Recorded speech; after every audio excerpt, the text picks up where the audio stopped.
Module 3 नवजात शिशु देखभाल। अवधि 12 मिनट 28 सेकंड। फिल्म देखने के पश्चात प्रशिक्षणार्थी इन विषयों पर चर्चा कर सकेंगे। नवजात शिशु की देखभाल हेतु कौशल। स्तनपान कराने हेतु माँ की मदद।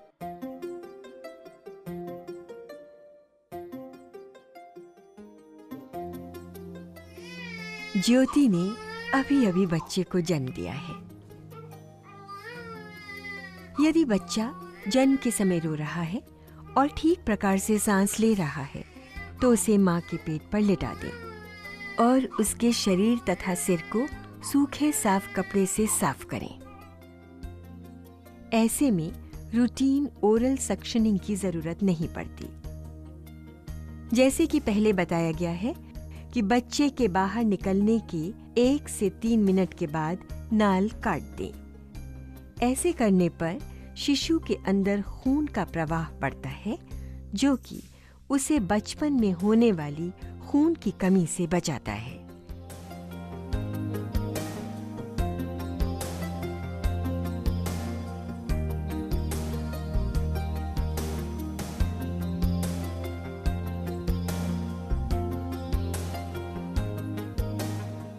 जन्म के 1 घंटे के अंदर शिशु को स्तनपान कराने के लिए माँ को प्रोत्साहित करें। माँ का पहला दूध यानी कोलेस्ट्रम शिशु को बचपन में होने वाली बीमारियों से बचाता है।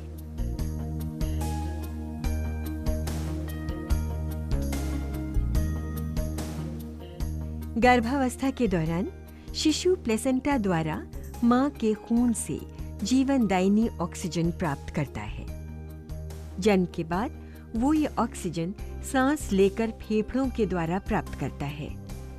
प्रायः सभी शिशु तुरंत अपने आप सांस लेना शुरू कर देते हैं, परंतु लगभग 10% बच्चों को सांस शुरू करने और लेने के लिए मदद की जरूरत होती है।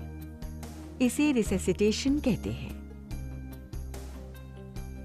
प्रसव के समय हमेशा रिसेसिटेशन किट तैयार रखें।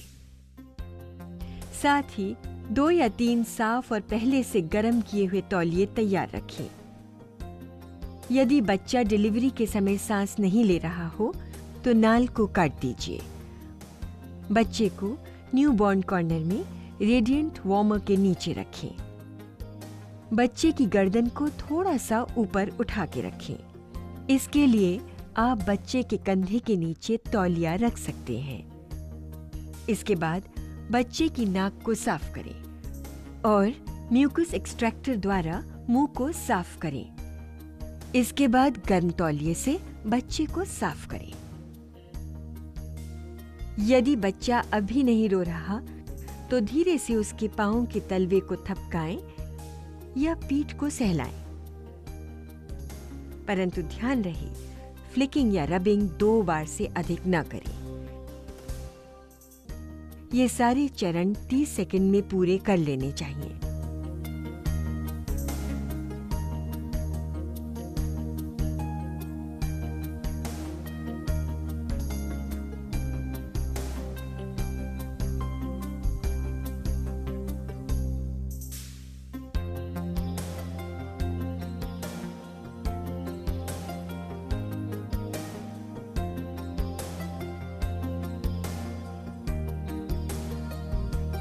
यदि शिशु फिर भी नहीं रोता और ठीक प्रकार से सांस नहीं लेता है तो उसे बैग और मास्क द्वारा सांस देना शुरू कीजिए। एम्बू बैग या सेल्फ इन्फ्लेटिंग बैग का इस्तेमाल कीजिए।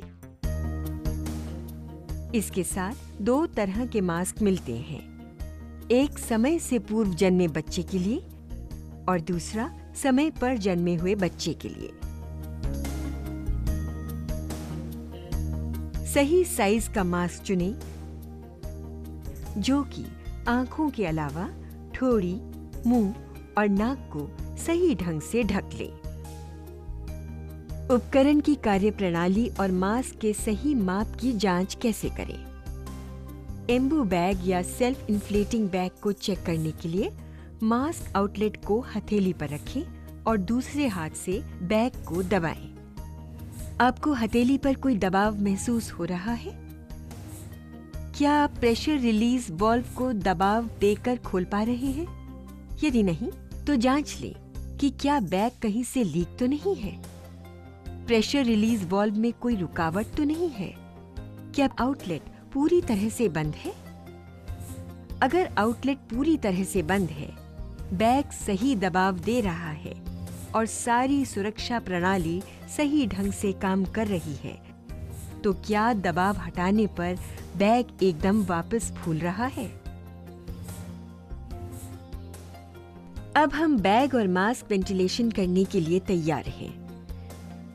जैसा कि पहले भी बताया जा चुका है, बच्चे के लेटने की स्थिति ऐसी रखें, उसके सिर की ओर या सिर के एक तरफ खड़े हो जाएं। यहाँ से आप रिससिटेशन उपकरण को सही प्रकार से इस्तेमाल कर सकते हैं और बच्चे की छाती और पेट को भी बिना किसी बाधा के देख सकते हैं। मास्क को बच्चे के मुंह पर इस प्रकार रखें कि अंगूठा और पहली 2 उंगलियां रिम के अधिकतर भाग को ढकें और चौथी तथा 5वीं उंगली बच्चे की ठोड़ी को आगे की तरफ लाएं ताकि सांस सही प्रकार जाए। मास्क के रिम और मुंह के बीच कसाव बनाएं। तभी सही प्रकार से सांस का फुलाव फेफड़ों में होगा। हर सांस के बाद शिशु की छाती को देखें। रिससिटेशन की शुरुआती दौर में 1 मिनट में 40 से 60 सांसें देनी चाहिए। सांस की प्रति मिनट की दर को मापने के लिए स्वयं से बोलें, Breathe 2 3, breathe 2 3, breathe 2 3, breathe 2 3, breathe 2 3, breathe 2 3, breathe 2 3। यदि शिशु के सीने में फैलाव नहीं आए तो ये उपाय करें। दोबारा मास्क लगाएं और मुंह पर ठीक प्रकार से सील बनाएं। शिशु के लेटने की स्थिति जांचें और गर्दन को थोड़ा सा ऊपर उठाएं। यदि जरूरी हो तो मुंह और नाक को साफ करें। यदि शिशु की छाती अब भी सही ढंग से नहीं फूल रही है तो दोबारा जांच करें कि सील ठीक ढंग से बंद हो, मुंह और नाक में कोई रुकावट न हो और सांस देते समय उचित दबाव दिया जा रहा हो। याद रहे, यदि मास्क ठीक प्रकार से सील है और फेफड़ों में हवा जा रही है तो आपको शिशु की हृदय गति में बेहतरी, उसके रंग में बदलाव, उसका अपने आप सांस लेना, इन तीनों लक्षणों से पता चल जाएगा। बैग और मास्क वेंटिलेशन के 30 सेकंड बाद शिशु की पुनः जांच करें। यदि शिशु ठीक प्रकार से सांस नहीं ले रहा है तो 6 सेकंड तक उसकी नाल पकड़कर हृदय गति को देखें। यदि हृदय गति 100 धड़कन प्रति मिनट से ऊपर है तो बैग और मास्क वेंटिलेशन जारी रखें। अगर ये 100 से कम है तो बैग और मास्क वेंटिलेशन जारी रखें और तुरंत उच्च चिकित्सा के लिए रेफर करें। बच्चा सांस नहीं ले रहा, धड़कन भी चल नहीं रही है, बुलाओ किसी को, एम्बुलेंस को बुलाओ, FRU भेजना पड़ेगा। लगातार सांस देते रहें और यदि ऑक्सीजन उपलब्ध हो तो वो भी दें। जिन शिशुओं को बैग और मास्क द्वारा सांस दिया जाता है और वो सफलतापूर्वक स्वयं सांस लेना शुरू कर देते हैं, उन्हें अधिक देखभाल की जरूरत होती है। शिशु की गर्माहट बनाए रखें। सांस की गति, हृदय गति और कैपिलरी फिलिंग टाइम को समय समय पर जांचते रहें। यदि कोई परेशानी आए तो तुरंत रेफर करें। रिससिटेशन के दौरान कुछ जरूरी बातों पर ध्यान दें। सभी शिशुओं के लिए रूटीन सक्शनिंग न करें। पीठ पर थप्पड़ न मारें। सांस की रुकावट को हटाने के लिए छाती पर दबाव न डालें। यदि आपने शिशुओं को रिससिटेशन दिया है और कोई अन्य परेशानी नहीं है और जब दोनों माँ और बच्चा सामान्य हो तो उन्हें अस्पताल से छुट्टी दे दें।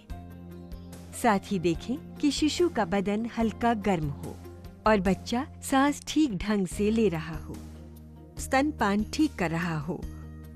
बच्चे की नाल साफ होनी चाहिए। पाँव और पेट गर्म होने चाहिए। तौलिए की तकनीक से गर्माहट सुनिश्चित करें।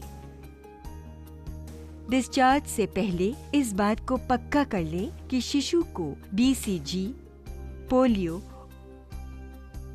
और हेपेटाइटिस बी के टीके लगे हों। मां को बच्चे में संभावित खतरे के लक्षणों के बारे में पूरी जानकारी दें और ऐसा होने पर तुरंत स्वास्थ्य केंद्र जाने की सलाह दें। अगर बच्चा मां का दूध न पिए, बच्चा सुस्त पड़ जाए, उसके मल में खून आए, वो पेशाब न करे, सांस तेज ले या सांस में परेशानी हो तो तुरंत स्वास्थ्य केंद्र जाने की सलाह दें। ये भी ध्यान रखें कि बच्चा ठंडा न होने पाए और अगर पी लिया बच्चे के पेट या पैर तक आ जाए तो चिकित्सा अधिकारी से मिलने का परामर्श दें। और अंत में डिस्चार्ज के बाद मां और बच्चे से जुड़ी इन बातों का ध्यान रखें। जन्म के पहले, तीसरे और 7वें दिन मां और शिशु को घर जाकर मिले। मां को अधिक खून के बहाव और प्यूपरल सेप्सिस के लिए जांचें। शिशु की जांच में देखें कि वो स्तनपान ठीक कर रहा हो और उसका शरीर गर्म हो। मां को सलाह दें कि शिशु को सिर्फ अपना दूध पिलाए। मां बाप को परिवार नियोजन की सलाह दें।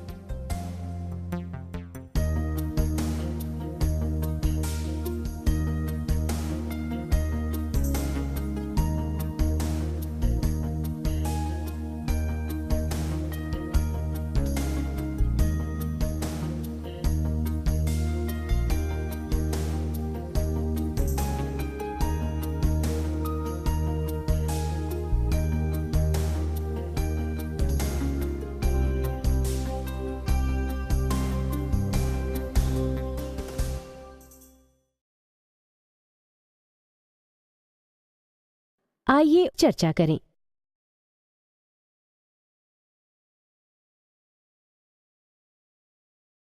आइए चर्चा करें।